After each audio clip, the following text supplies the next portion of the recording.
नमस्कार साथियों, कैसे हैं आप सब। आज फिर मैं आपके सामने एक नए वीडियो के साथ हाजिर हुआ हूँ, जिसका संबंध है दोस्तों महात्मा गांधी अंग्रेजी माध्यम के जो विद्यालय हैं वहाँ पे जो डीवी जो प्रोसेस हुई है, यानी कि डॉक्यूमेंट वेरिफिकेशन हुआ है, वहाँ से लेकर आपकी ज्वाइनिंग तक की जो प्रोसेस क्या रहेगी उस पर, और आपके जो बहुत सारे जो कमेंट्स जो हैं कमेंट बॉक्स में आ रहे हैं, उन सभी के सवालों के जवाब देने के लिए दोस्तों मैं आज फिर हाजिर हुआ हूँ। तो चलिए दोस्तों, वीडियो को लाइक कर दीजिए और चैनल पर नए हैं तो सब्सक्राइब कर लीजिए और अन्य दोस्तों तक महत्वपूर्ण जानकारी शेयर कर दीजिए और अपना जो समय दे रहे हैं इसके लिए आपका एक बार फिर आभार।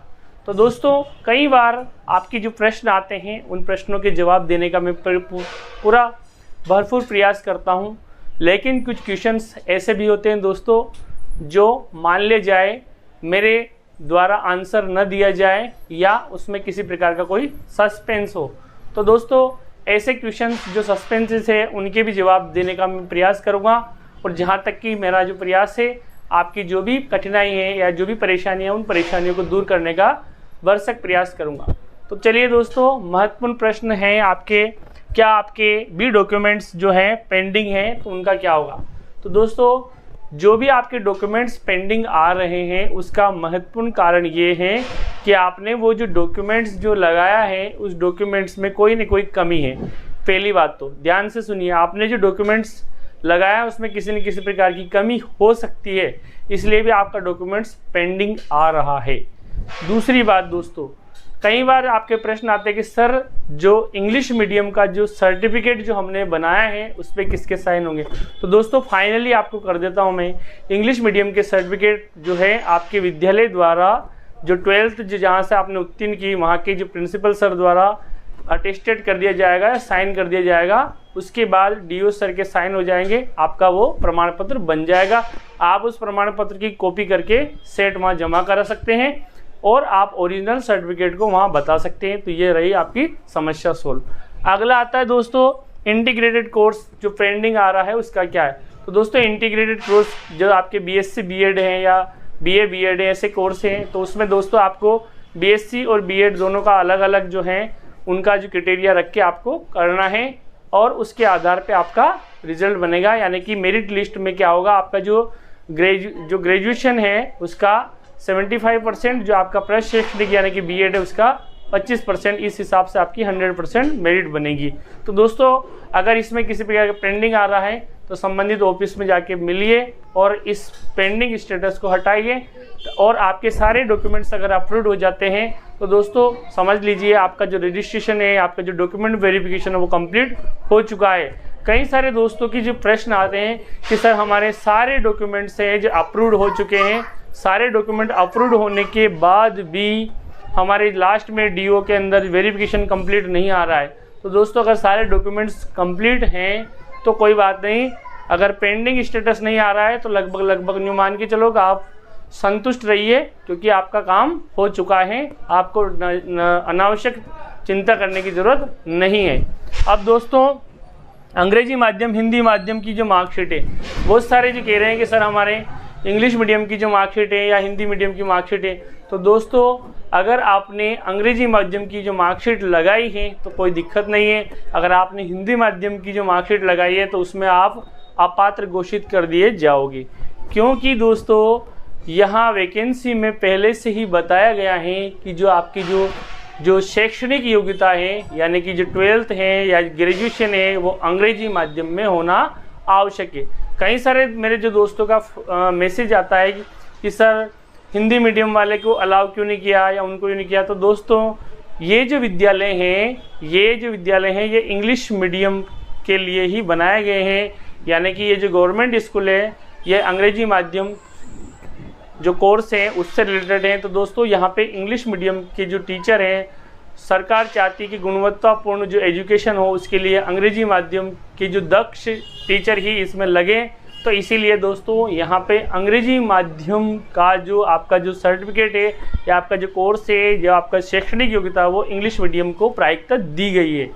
अब दोस्तों, कई बार आपके प्रश्न आते हैं कि सर जो फाइनल मेरिट बनेगी उसके बाद वेटिंग आ सकती है या नहीं आ सकती है। तो दोस्तों ध्यानपूर्वक सुनिए, आपके डॉक्यूमेंट वेरिफिकेशन होने के बाद ही जो वैकेंसी आई है, अगर वैकेंसी की जो सीटें बचती है या डॉक्यूमेंट्स फुलफिल हो जाते हैं या सीटें फुलफिल हो जाते हैं या पूरी सीटें हो जाती है, तो दोस्तों अगली वेटिंग नहीं आएगी। अब दोस्तों यदि मान लीजिए पर्टिकुलर सब्जेक्ट में, चाहे साइंस हो, चाहे मैथ हो, चाहे इंग्लिश हो या L1 हो, अगर पर्टिकुलर सब्जेक्ट में या पर्टिकुलर पोस्ट पर यदि किसी प्रकार की पोस्ट अगर वैकेंट रहती है, तो दोस्तों मेरिट जो है वो नीचे भी जा सकती है और वेटिंग जो है वो भी आगे जारी हो सकती है। तो दोस्तों बेस्ट ऑफ लक, यानी कि क्योंकि इसमें बहुत सारे जो छात्र हैं जो हिंदी माध्यम के जो थे वो इसमें बाहर हो जाएंगे, तो दोस्तों संभावनाएं बनती है कि अगली मेरिट भी आ सकती है या अगली वेटिंग भी आ सकती है। जो वेटिंग लिस्ट में है उनका चयन भी हो सकता है। मैं ये नहीं कहूँगा कि हो ही जाएगा, हो सकता है। अब दोस्तों अंग्रेजी माध्यम का सर्टिफिकेट आपको स्थानीय विद्यालय से बनाने के बाद आगे काउंटर साइन कराने और वो जमा कराना है। अगर आपने यदि BA BSc B को या उसका जो आपका सर्टिफिकेट है ग्रेजुएशन लेवल का, तो उसके लिए दोस्तों आपको करना क्या है, कॉलेज में जाके या यूनिवर्सिटी में जाके रजिस्ट्रार से वहाँ आपको अपलोड करा लेना है, या वहाँ उस पर आपका सर्टिफिकेट बन जाएगा इंग्लिश मीडियम का कि आपने संबंधित यूनिवर्सिटी से अंग्रेजी माध्यम में ये जो UG कोर्स है, अंडर ग्रेजुएट कोर्स किया था या किया।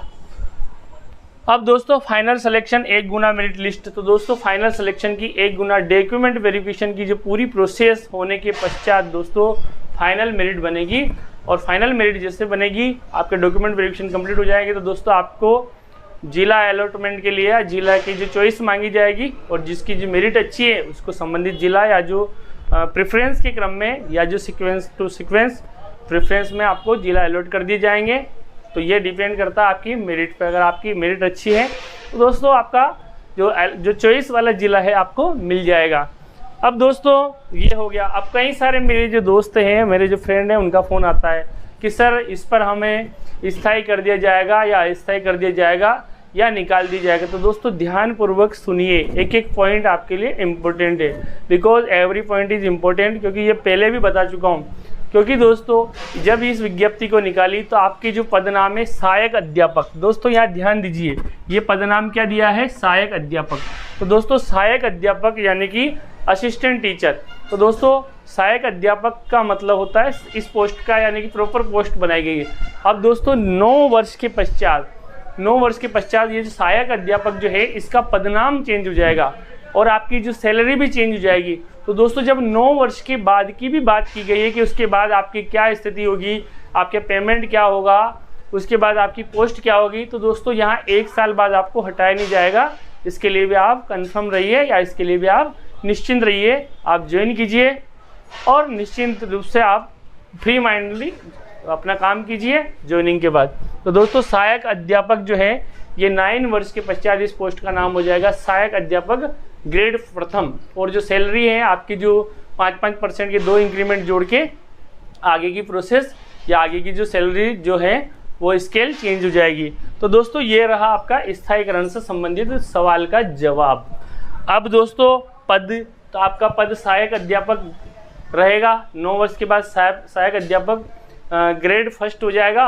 और आपका जो वेतन है दोस्तों वो इसमें तय किया गया है, पारिश्रमिक वेतन यानी कि एक निश्चित जो होता है, एक मानदेय जो होता है निश्चित, वो है दोस्तों 16,900, जैसा कि आप सभी को पहले से ही पता है। योग्यता, तो दोस्तों योग्यता की बात आपको पहले से ही कर दी गई है। अगर आप L1 के लिए अप्लाई किया तो 12th जो आपका इंग्लिश मीडियम में होना चाहिए, DLED या आपका DED या BSTC कोर्स होना चाहिए 2 वर्ष का। इसी के साथ यदि अगर आपने L2 के लिए आवेदन किया है तो आपका अंडर ग्रेजुएट इंग्लिश मीडियम में होना चाहिए। साथ ही साथ आपका B.Ed होना चाहिए और रीट प्रमाण पत्र की वैधता जो 3 वर्ष है वो समाप्त नहीं होनी चाहिए DV की डेट से पहले तक या DV की डेट तक। नियुक्ति, तो दोस्तों नियुक्ति आपकी जैसे डॉक्यूमेंट वेरिफिकेशन होगा या हो चुका है जिनका, उनके बाद जो मेरिट बनेगी उसके बाद जिला अलर्ट होंगे। जिला अलर्ट होने के बाद आपको जो स्कूल चॉइस के अकॉर्डिंग आपका जो स्कूल दे दिया जाएगा और दोस्तों आपकी नियुक्ति कर दी जाएगी। वेतनमान, तो दोस्तों वेतनमान की आपको मैंने बता दिया। वेतनमान आपका जो रहेगा वो रहेगा यहाँ पे 16,900 वेतनमान रहेगा दोस्तों, किसके लिए, सहायक अध्यापक के लिए। दोस्तों प्रमोशन, तो दोस्तों बहुत ही महत्वपूर्ण बात है कि प्रमोशन, तो दोस्तों प्रमोशन क्यों होना चाहिए। सेम पोस्ट पे हम रहते हैं तो दोस्तों एक ही एक पोस्ट पे जो व्यक्ति है वो बोरियत से महसूस करने लग जाता है। दोस्तों समय समय पे गवर्नमेंट उसके पदनाम भी चेंज करती है, प्रमोशन भी करती है और जो वेतनमान है वो भी चेंज करती है। तो दोस्तों यहाँ पे प्रमोशन की बात की गई है। 9 वर्ष के बाद आपका जो प्रमोशन है सहायक अध्यापक ग्रेड फर्स्ट यानी ग्रेड फर्स्ट पे हो जाएगा और जो पेमेंट जो है वो 16,900 से बढ़ के लगभग 26-27 हज़ार हो जाएगा। अब दोस्तों स्थायीकरण, तो दोस्तों स्थायीकरण की बात मैं यहाँ पे नहीं कहूँगा क्योंकि दोस्तों ये जो भर्ती है ये संविदा पैटर्न पर आधारित है। जो रूल्स बना है संविदा का वो कॉन्टेक्चुअल रूल के अकॉर्डिंग दोस्तों 2022 में उस रूल्स के अकॉर्डिंग जब भी चेंजेज होगा या उस रूल्स के अंदर जो भी आ रहे हैं उनको दोस्तों जब भी गवर्नमेंट करेगी आपका स्थायीकरण करेगी तो जब भी करेगी वो जिस आधार पे भी करेगी या आपकी सेवाओं के आधार पर दोस्तों, तो यहाँ स्थायीकरण की बात स्पष्ट रूप से मैं नहीं कह पाऊँगा क्योंकि दोस्तों या स्पष्ट रूप से इस बात को नहीं कह पाऊँगा दोस्तों कि क्या होगा क्या नहीं होगा। लेकिन दोस्तों आप ज्वाइन कीजिए कि 9 वर्ष के पश्चात भी आपका ग्रेड चेंज हो रहा है। इसके बाद दोस्तों यहाँ आगे की बात भी की गई है। तो दोस्तों यहाँ पे 2 साल 4 साल 5 साल की बात नहीं है, 9 वर्ष के बाद भी आपका ग्रेड चेंज हो रहा है। तो दोस्तों यहाँ से हटाया नहीं जाएगा, निश्चिंत रहिए इसके लिए। यानी कि कहने का मतलब ये एक तरह से स्थायी पद ही है क्योंकि दोस्तों स्थायी पद है और आगे जो है क्या होगा ये आपका कुछ भी हो सकता है, आगे स्थायी भी कर दिया जा सकता है दोस्तों। तो ये महत्वपूर्ण सवाल था। अब दोस्तों इन सारे सवालों के जवाब देने के पश्चात भी कई सारे जो दिमाग में आपके जो सवाल होते हैं उन सारे सवालों के जवाब मैं कमेंट बॉक्स में देने का प्रयास करता हूँ। तो दोस्तों पसीना भी आने लग गया दोस्तों आज तो, क्योंकि वीडियो बनाते समय दोस्तों पंखे को बंद करना पड़ता है, कूलर को बंद करना पड़ता है ताकि मेरे जो मित्र हैं या जो मेरे जो साथी हैं उनको मेरी बात स्पष्ट रूप से समझ में आ जाए, किसी प्रकार का कोई व्यवधान उत्पन्न न हो ताकि उनके जो डाउट्स वो क्लियर हो जाएं। तो दोस्तों वीडियो पर अभी भी बने हुए हैं या आपको जो महत्वपूर्ण वीडियो लगा है, जानकारी से भरपूर लगा है, तो दोस्तों लाइक करना ना भूलें और सब्सक्राइब तो कर ही दीजिए ताकि अगली महत्वपूर्ण जानकारी आपके पास आ सकें। थैंक यू दोस्तों, जय हिंद।